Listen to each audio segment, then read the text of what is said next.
figured out like, okay, how do I play the game? How do I still stay me with my own ideas and the ways that I think and I feel about things, but how do I fit in enough to work the system to my advantage?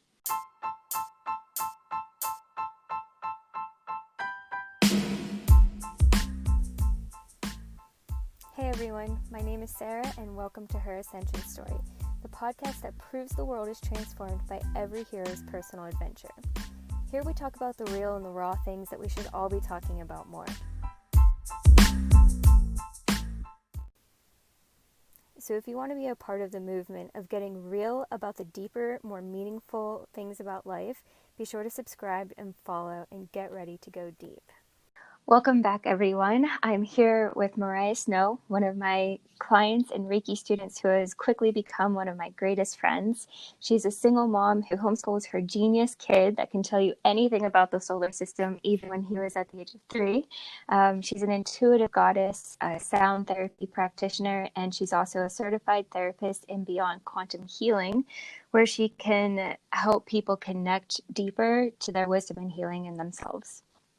Mariah, thank you so much for taking the time to be here and share your story so we can inspire and impact more people's transformation adventures.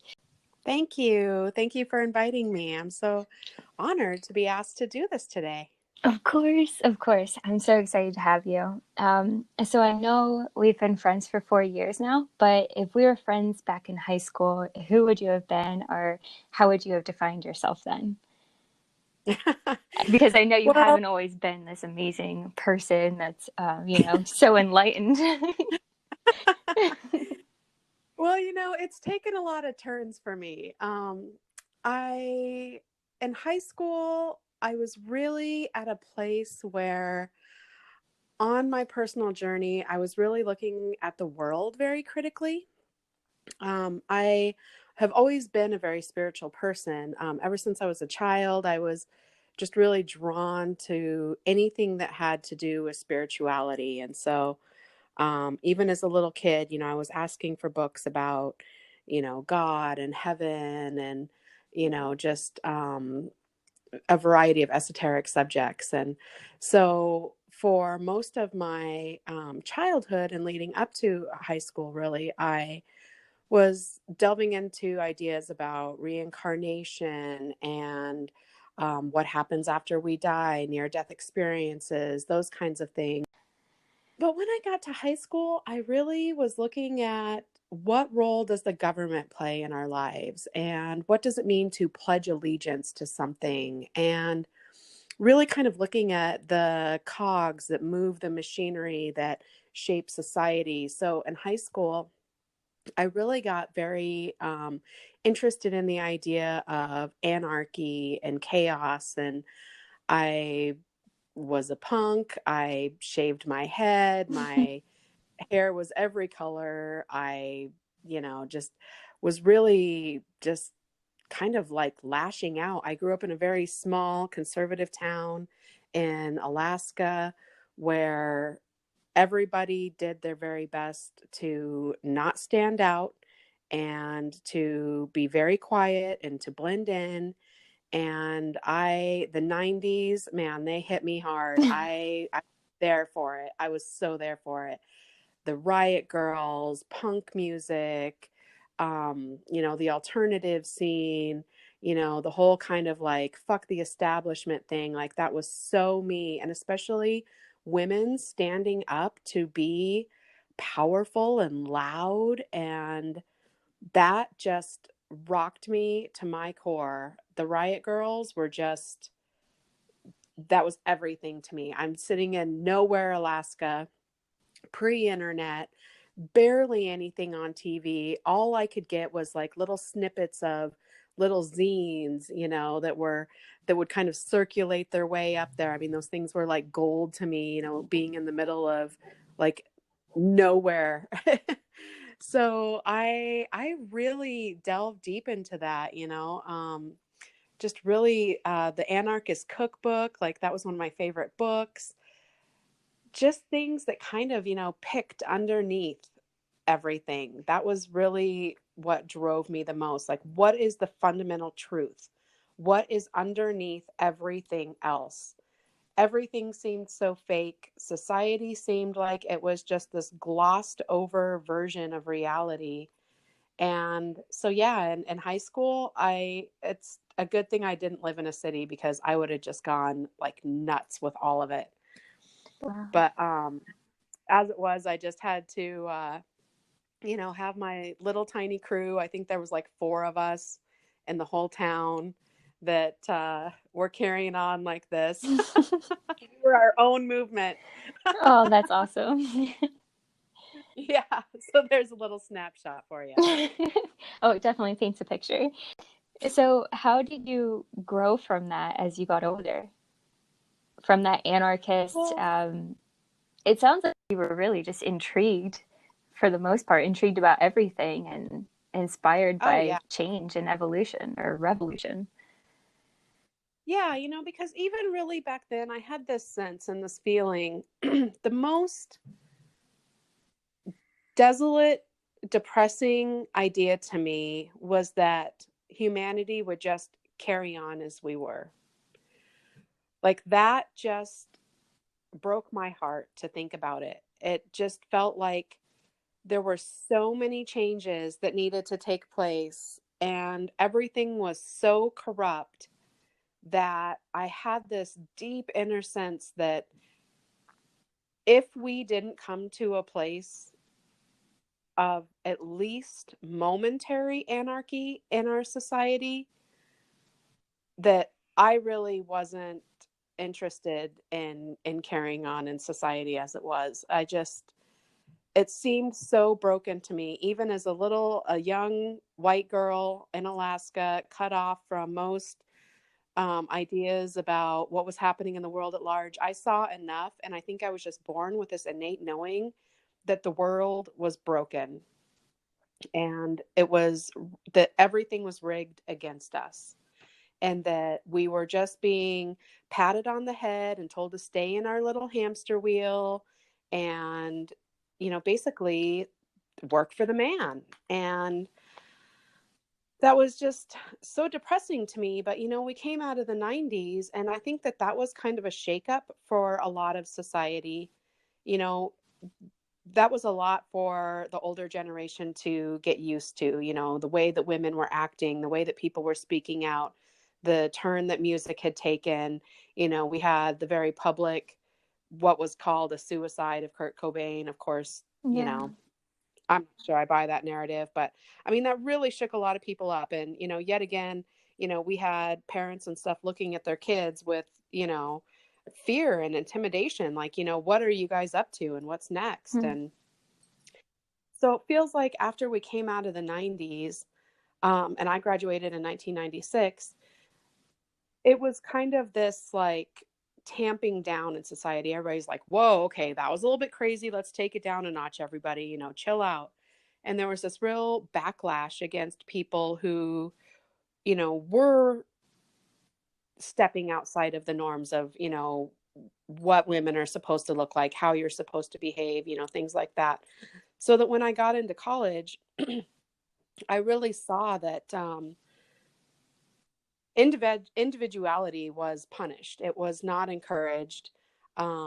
Everybody just wanted the youth basically to calm down and get a job. And I immediately moved out of Alaska as soon as I graduated high school to go to college. And I just was kind of thrust into this world. Many people who've been to Alaska say that it's basically like its own country, that it doesn't even really feel like it's part of the United States. And I totally second that, especially back before internet was such a big deal. We were so cut off, and it's so isolated in so many ways. It's different now, but back in the day, like we couldn't even get catalog items shipped to Alaska. We were that remote. Um, so coming out of all of that remoteness and kind of this little community where I had grown up my whole life, I, when I got into the States and I started going to college, I quickly realized that I didn't want to spend all of my energy fighting against other people's perceptions of me. I didn't want to be punished over and over and over again for, my shaved head and the clothes that I wore. I didn't want to struggle forever. That's not something that I was interested in. Yeah, yeah, I get that. So I kind of like, figured out like, okay, how do I play the game? How do I still stay me with my own ideas and the ways that I think and I feel about things, but how do I fit in enough to work the system to my advantage?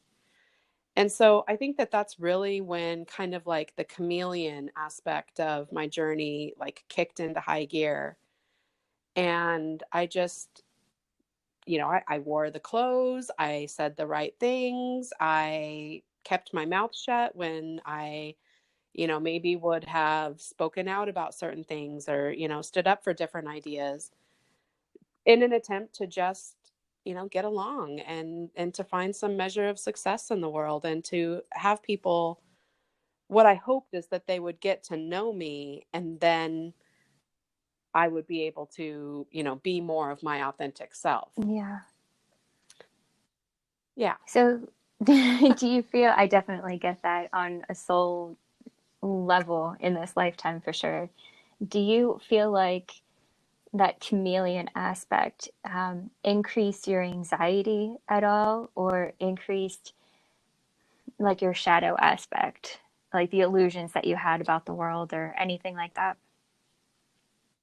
Well, I think what it really did is it sowed this deep, deep, deep seed of mistrust that I'm still working through at this point in my life, all these years later, to have faith in people that if I were my unfiltered, totally out there self, that I would still be a person worth knowing to the world at large.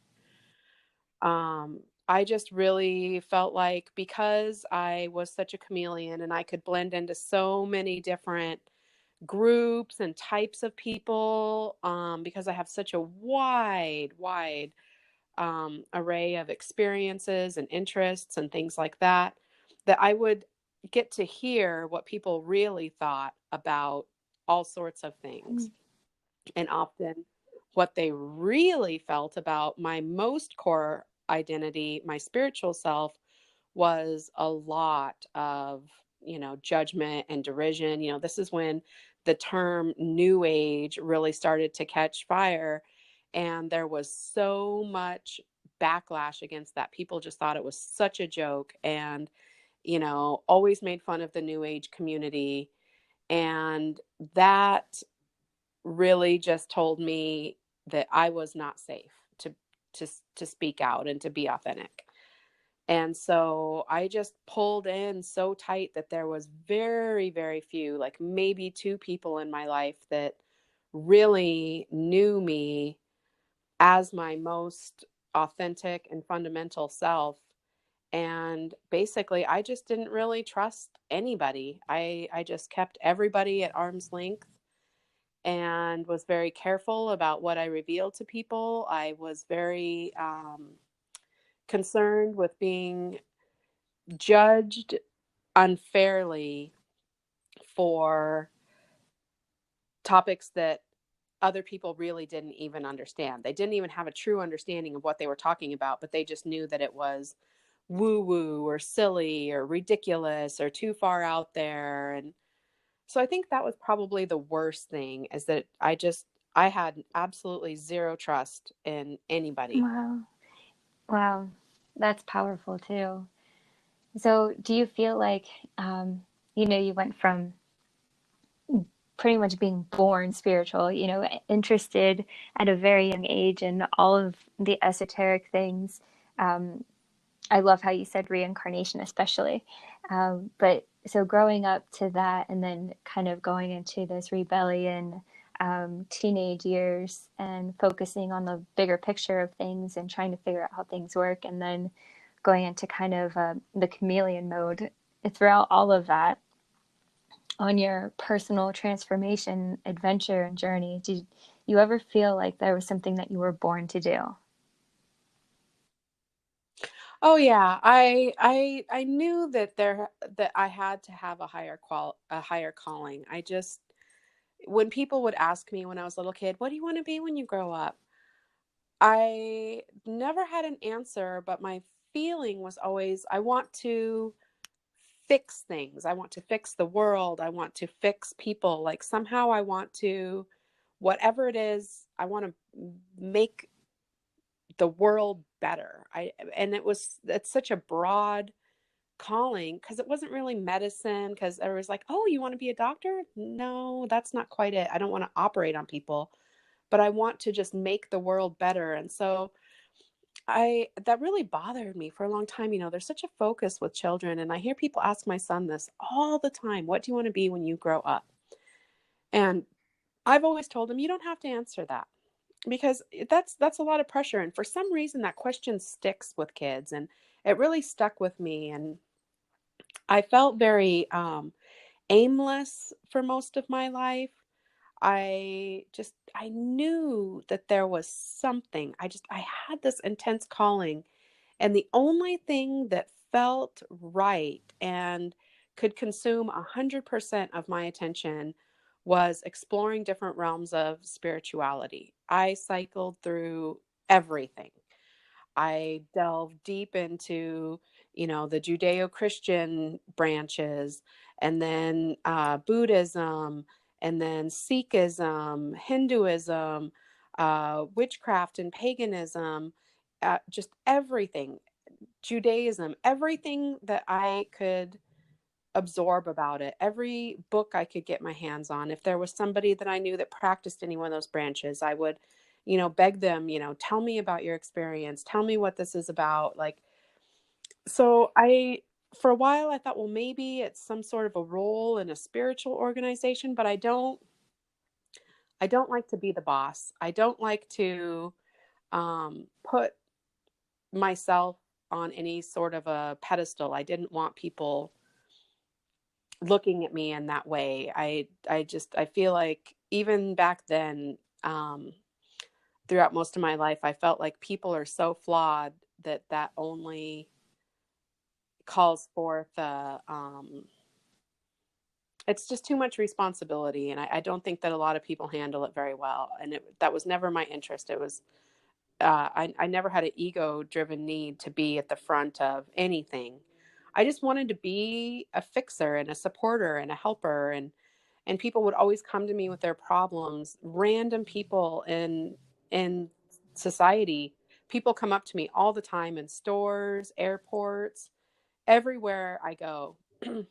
People will randomly come up to me and just start talking to me about their problems. Or at least 5 times that I can think of right off the top of my head, somebody has walked up to me and said, I have this terrible secret that I just need to talk to somebody about. Would you mind if I talk to you Wow. about this? Just completely out of the Wow. blue. So then for a while I started thinking, well, I guess because you're pressured so much, you're 18, you're going to college, what are you going to be? What are you going to do? You have to pick a focus. So because this had happened to me so much, even, pre 18 years old, I had adults coming to me with their problems, the on and off my whole life. So I thought, well, maybe it's a psychologist. Maybe I'm, that's how I can help people is through therapy. So that's what I originally went to school for. And that was a hardcore no. I mean, I love the liberal arts classes, but the psychology classes themselves, it was just like, I felt like that psychology was stuck at Freud. Mm. There was very little advancement that had been made in the world of psychology. It just seemed like we were regurgitating the same old shit from the same old, like, handful of old white guys. And it did not speak to the female experience, to the childhood experience, to the world experience, to the experience of people of color. I just was like, this is a joke. This is bereft. There is nothing here that's even worth my fucking time. I'm out.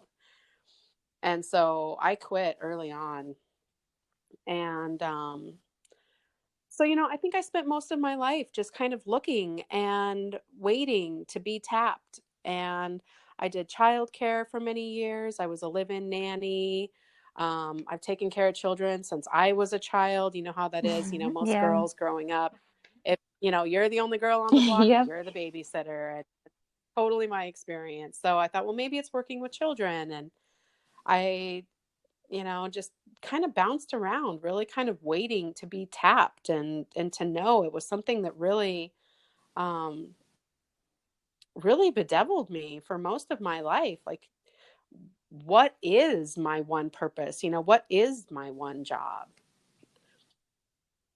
And I think that's really just what led me to collecting so many modalities. You know, it was like, oh, well, sound heals people, and, you know, deeper hypnosis work heals people, and crystals heal people. I'm a huge nut for crystals. I have an absolutely ridiculous amount of crystals, and I collected them for years, never really knowing exactly what I was going to do with them. And all these different things culminated when I got divorced from my partner of 25 years. We were together since we were in high school. And I realized at that point that I had been working towards and collecting materials for this point in my life, even all those years ago. And then it just all came together in one big, beautiful alchemy. Wow. It's amazing how that works, right?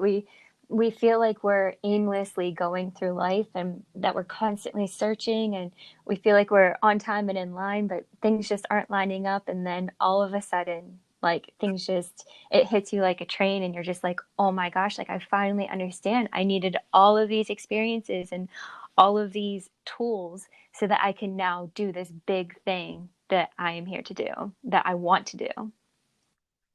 So, what kind of obstacles? I know that there are tons, but what kind of obstacles pertaining to your personal transformation process have you had to overcome throughout all of that?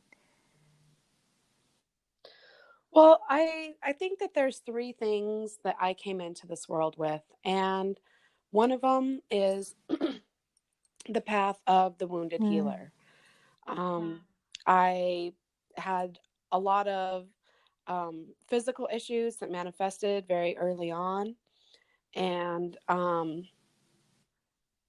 I don't really remember a time in my life that I wasn't in pain.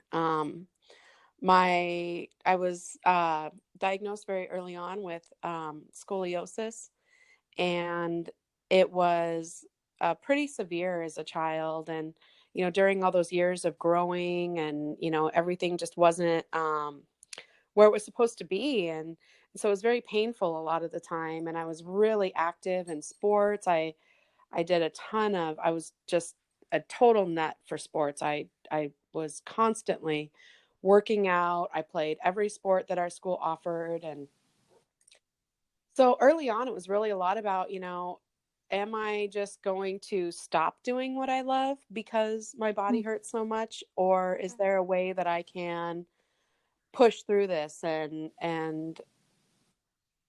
you know, continue to show up and do my best and still find pleasure in it, even though, you know, it was always very painful. And I had debilitating migraines that sometimes I would lose my vision, things like that. And I I think now that that was actually my first vaccine injury, because there is some evidence that's beginning to suggest that scoliosis can be a is considered um, with some vaccines as being a possible vaccine injury, because of the way that it affects the muscles.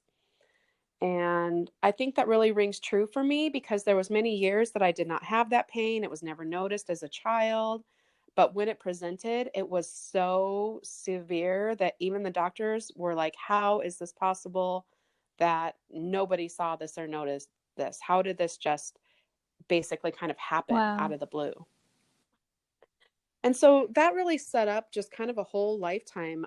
It's been a long journey of a lot of undiagnosed chronic illness. People have said things, like at one point MS was tossed around, possibly lupus, um, Epstein-Barr, all these different things. Nobody really knows for sure. A lot of that testing is so ephemeral. It's really hard to get a lot of those types of diagnoses when you're looking at such a wide range of different things that don't really paint one specific picture. So that has really been a lot of my journey, has been through dealing with these physical limitations and deciding, what role that was going to play in my life. How was I going to work with that? And relationship, I think I came into this life to work through a lot of my different lives, my bigger purpose through relationships. And that really explains to me, how it was that I was basically magnetically drawn to my partner at 16 years old. And we stuck together through, 25 years of our lives and through some pretty traumatic events that happened through both of our lives, specifically a lot of things that happened to him and his family. And that was a big journey, that was a lot because we are very different people, and it was um, a lot of work. And I know that we had lifetimes of things to figure out, things that I've uncovered through some of my hypnosis work with myself. It's many, many, many lifetimes of very serious trauma and toxicity that we chose to work through together in this life. And the most difficult part of this is that, he is not conscious of this work, and this is not a belief that he shares on any level. So it was really a lot of me doing this work and seeing this relationship through this lens, um, completely on my Wow. own. I think that's something that so many So, people can relate to and as well right now.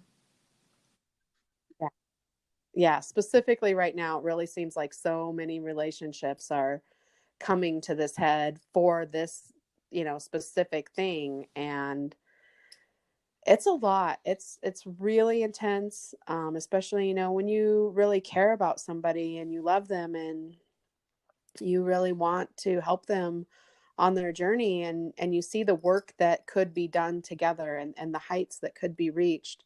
But, ultimately, really, we are only responsible for ourselves and our personal journey. And that's really hard as somebody who is so intensely empathic.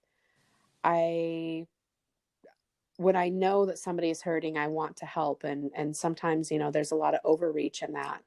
So learning that balance between, being helpful and being there for somebody and encouraging them on their path, and then also not letting your own ego become involved and getting a savior Mm-hmm. complex, martyr complexes, all these things that, we often carry. It's a lot. It's a big, big journey. And ending a 25-year relationship with a young child was absolutely, hands down, the hardest thing I have ever done. It continues to be a challenge as we work to co-parent. And it's just a lot. And really the third thing I think that I've really had to work through is my spiritual drive, because the few people that I would ever share things with, I've lost a large number of friends. I have a number of family members on my side, and then also on my ex-husband's side, who, if I ever did open up to them, or they had any, idea of, what I was into, what I was about, maybe say they see my library of, 400 books, 350 of them are on spirituality, different paths of Wow. That's spirituality. amazing. So, you know, people, would come over to my house. They would see I have books on witchcraft. The next thing you Mhm. know, they're not returning my calls. They won't speak to me. They don't want anything to do with me. As a kid, I confided in my best friend when I learned about reincarnation and how amazing I thought it was. She never spoke to me again after that. She thought that that was satanic, and that was ideas like that were of the devil, and she wasn't allowed to play with me anymore. Um, so that's really kind of been the other big obstacle that I've worked around, is that, not very many people are so open to exploration and hearing about these different paths and things. And so I would really say that's kind of my trifecta. That's my big three that I've, just kind of had to work around. And so how have you coped with all of the changes that each peeling back of the onion and each transformation that you've gone through? How have you coped with all the changes that brought into your life? well, I think that we all, because I see this across so many different women I know of many ages. This time is so potent. And for those who are interested in or who follow the idea of ascension, this is really when the heat is turned up. And it was made very clear to me in a series of meditations when I was really praying and I was really asking, what am I to do here? Am I to stay in this relationship and just power through it? Is suffering and unhappiness just part of this process, or am I meant to leave and start something new? I was really confused about my greater purpose in all of that. And there were so many times when I would sit down to meditate and immediately I would hear Mm. jump or be pushed. And it was just like everything in my life, just the fire was getting turned up.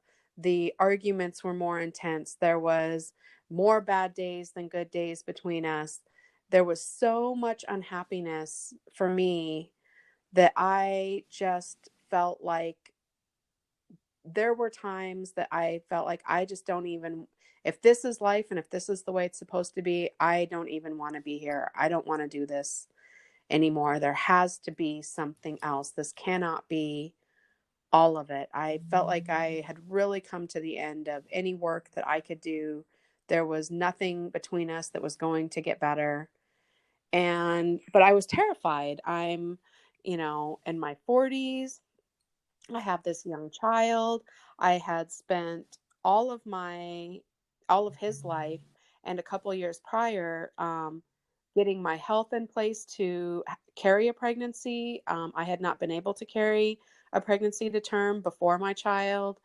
So there was so much work that I had to try to do on my health on my own because nobody really knew what to do with me. And so I had been out of the working world for a long time.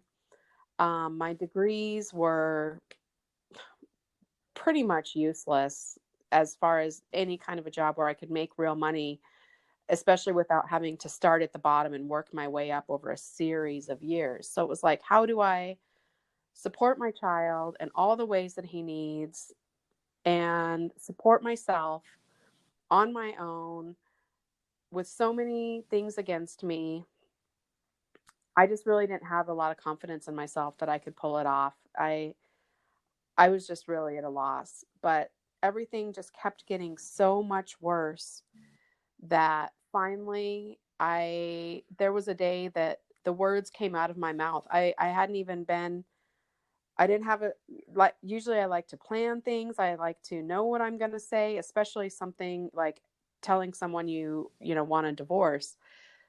But there was one day when I had just had enough. And for the first time ever, because I never used those words, to end an argument or to, be dramatic or whatever. I just said, I want a divorce, and I'm sorry, there's nothing you can say that can change my mind.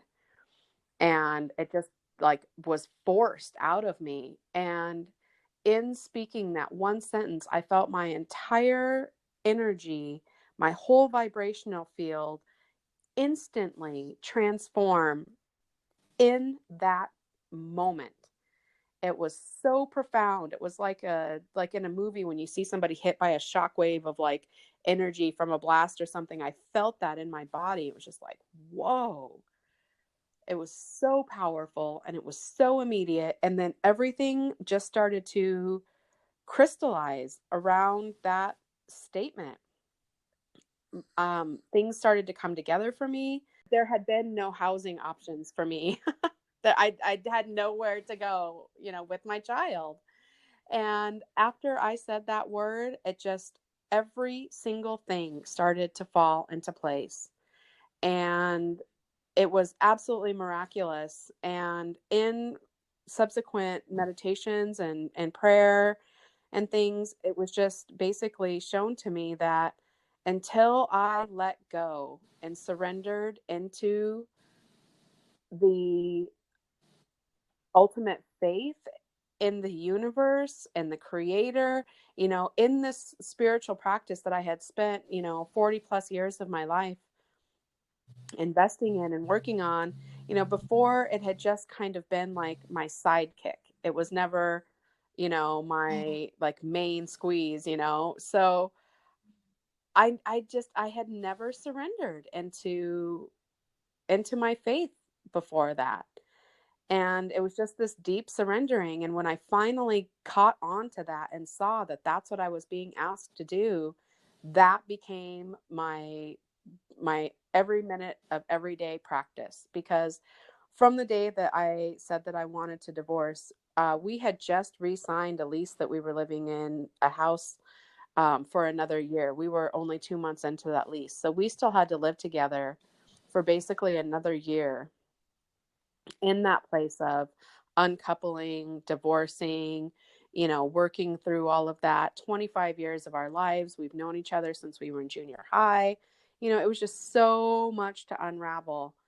But I had that center. I knew for a fact that I was being divinely supported and that my work was in surrendering and in being present and in staying put and doing the hard work to exit in a way that was conscious and loving and supportive for all people involved. Because there was never a, a terrible moment between us, or there was no tragedy between us where, something was unforgivable, or, things like that. It was a lot easier to work through this with him in a way where it wasn't just somebody angrily packing a bag and storming out of the house. And then we try to figure out, what happens after that. We were both still in that house with our child. And that was so much, work there, and so much opportunity to live the spirituality that I had been crafting my whole life, to be compassionate, to hold space for another person's pain while dealing with my own, and, just moving us all forward in the most loving way possible. And it was just all about surrender, and until I took the leap, I didn't grow my wings. I was still just the tiny, frightened little girl on the edge of the cliff, just wondering, what will happen if I jump. I Wow. had no idea. And I think what you said about the surrender aspect and faith, I just think it's so interesting how it doesn't matter how spiritual you are, how much soul you try to bring to your life. When you go through life changes like that, that's your go-to. That's the only thing that can get you through. Absolutely. You have to dig deep, and you have to, if you're not, and that's why I think it's so common for people to run and hide into something else. A lot of people will, come to a place of approaching divorce, going through the divorce, and immediately after the divorce, where you see them, take up any number of bad habits. Maybe, the common thing for a lot of men specifically, I think the stereotype is that they start, sleeping around, they buy some kind of a crazy car. Sometimes this coincides with the midlife crisis. A lot of times I've personally seen in my life, especially because I am in my 40s now, I see that it happens a lot of times around divorce. There's so many people I know tangentially through Facebook, old people I went to school with and stuff. All of a sudden, as soon as I see them on Facebook with some new car, I'm like, I bet you they got divorced. And within days, there's an announcement. So and so, we're getting divorced after such and such years or whatever. A lot of people start either, drinking. I know people who dive back into an old party lifestyle. Women I know, will start, compulsively overeating, shopping. You know, if you aren't going to run into the arms of something else, then you have to root into yourself and into what you know is true for you, which a lot of times some people have never considered that. We don't really know. We have just been kind of, you live so kind of loud and you're so alive through your 20s and your teens, and those kind of questions are just kind of like, what do you mean? What are you talking about? Whatever, and sometimes it seems like in your 30s you kind of like start to crest into that, like, oh, well, who am I really, and what do I really stand for? And that only intensifies the older you get. And it's really such a gift to have, the perspective and the life experience to look deeper and ask yourself those deeper questions. And hopefully, you can do this within, your regular everyday healthy life, and it's not just a crisis that brings you to this point of asking these questions. And it's hard to remember because, our brains are wired for pleasure and for security. That's everything, that the whole way that our brain works in concert with our ego is to keep us happy and secure. And so we constantly seek out the pleasurable experiences, and we seek out the experiences that make us feel secure and comfortable. And it's hard sometimes to remember that, the hardest, most heart-wrenching experiences and journeys that we go on bring us to these places of profound revelation and light and growth, because when you're For in the middle sure. of it, it feels like shit. It's scary. It hurts. You're sad. You're confused. It's sometimes there's not, sometimes the perfect book falls into your lap, or the perfect person comes into your life to help shepherd you. And sometimes that does not happen. And you really do feel like you're just kind of Yeah. out there in the wilderness of yourself all alone. And it's difficult.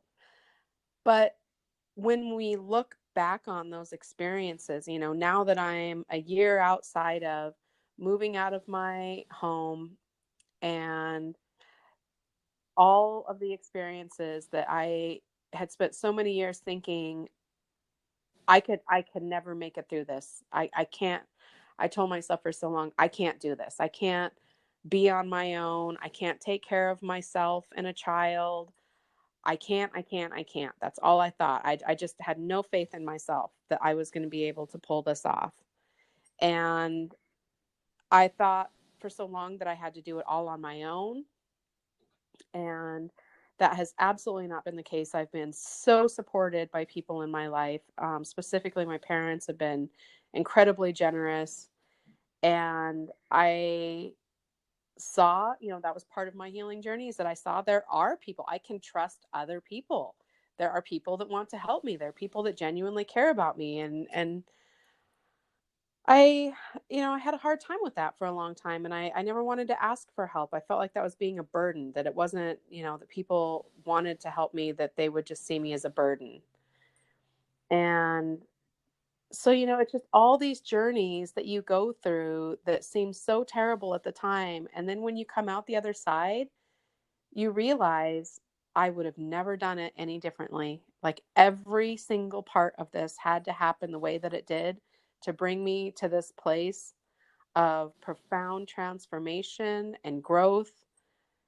And every single part of the story had to be just the way that it was. And I have so much gratitude for my journey, and, the years of unhappiness, the years of physical suffering, all of that. I see now how it shaped me. And I just, oftentimes when I say my prayers of gratitude, I cry almost every time. I see the Yeah. plan. You can never see the plan when you're in it. So, I see the plan now, and I'm just so grateful. And I'm sorry that I spent those years feeling victimized and, that I was just sent to the wilderness to suffer.